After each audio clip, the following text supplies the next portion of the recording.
Hello, everyone. Happy Friday. Today is Friday. Let's see, what's the date? The 29th of January. Oh my gosh, this is the last Friday of the month. My name is Angela Hooper-Menifield, and I am here with Menifield Associates, as well as the B.E.S.T Supervisor Academy and Symposium. And we are here today for our HR moment for the week. And so this has really been a great week. Creating content. I think I'm getting the notification from LinkedIn on my watch that I am on, that I'm on. So this has been a good week and had a lot of meetings, some brainstorming sessions and discussions about how to elevate the profile and helping supervisors do their work better. And so in one of the conversations I was having today, the conversation began to migrate to insurance. Well, it was an analogy I made.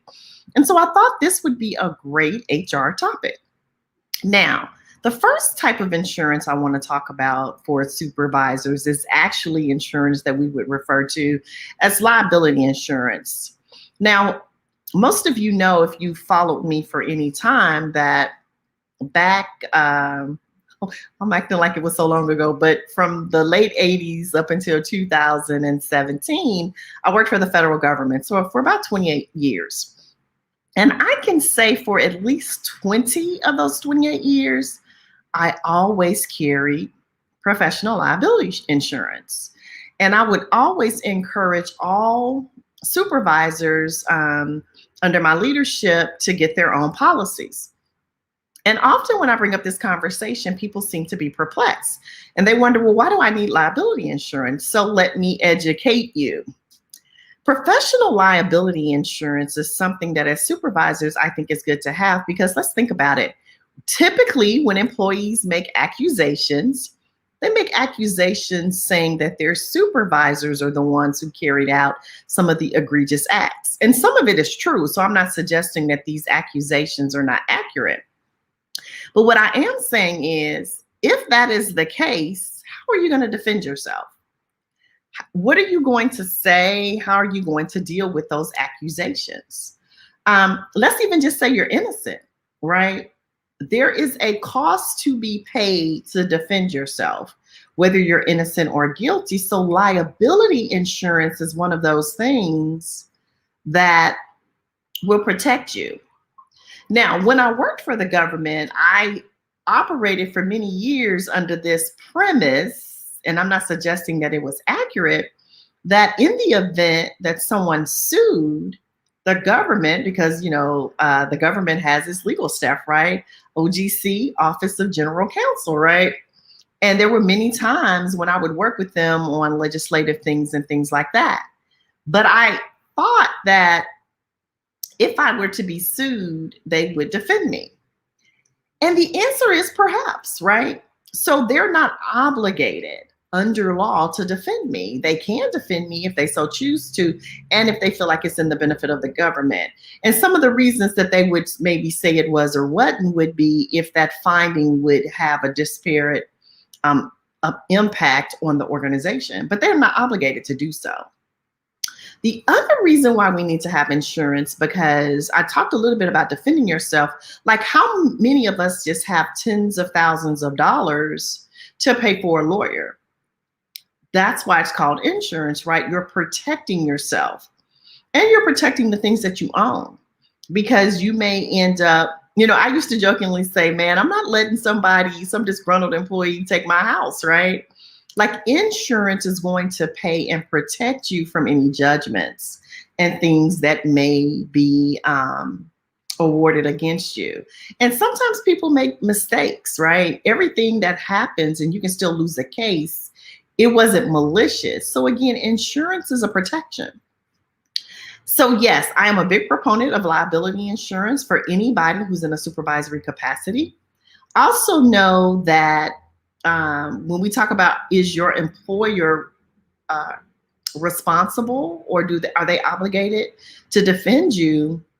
You should think about the fact that you can be sued for carrying out your official duties. So it's not even about the things you do just as an individual. Like you could carry out official directions of the organization and still be sued. Again, doesn't mean the person is going to win. So let me be perfectly clear. There's a difference between a lawsuit and a conviction, but I still got to defend myself. And I've seen cases drag on for years. And so how much money, again, do you have to pay for that? So that's the reason why I would say you need insurance. Now, here's the second type of insurance I want to talk about. So I started with liability insurance. Now, I consider being equipped insurance for the organization and insurance for you.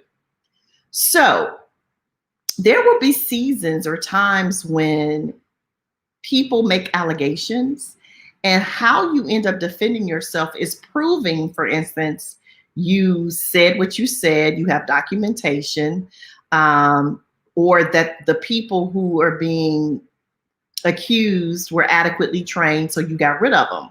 Because sometimes we're sued for getting rid of people, right, as supervisors. And so I need you to also look at proper training, documenting of that training, and utilization of those skills as insurance for your career and insurance for the decisions that you make. If you do not train your employees, I need you to hear me really well. If you don't train your employees, you remove yourself from the possibility of being able to rid yourself of them legally. So what do I mean by that? Let's just say I have an employee and his name is Charles, and he does something heinous. And as a result of me hearing about that, I terminate him. Then he files a lawsuit against me as the supervisor of the organization. And even though we can all agree that what the actions were egregious, he could very well end up getting his job back if it's not clear that he was put on notice or he was told that this is inappropriate behavior.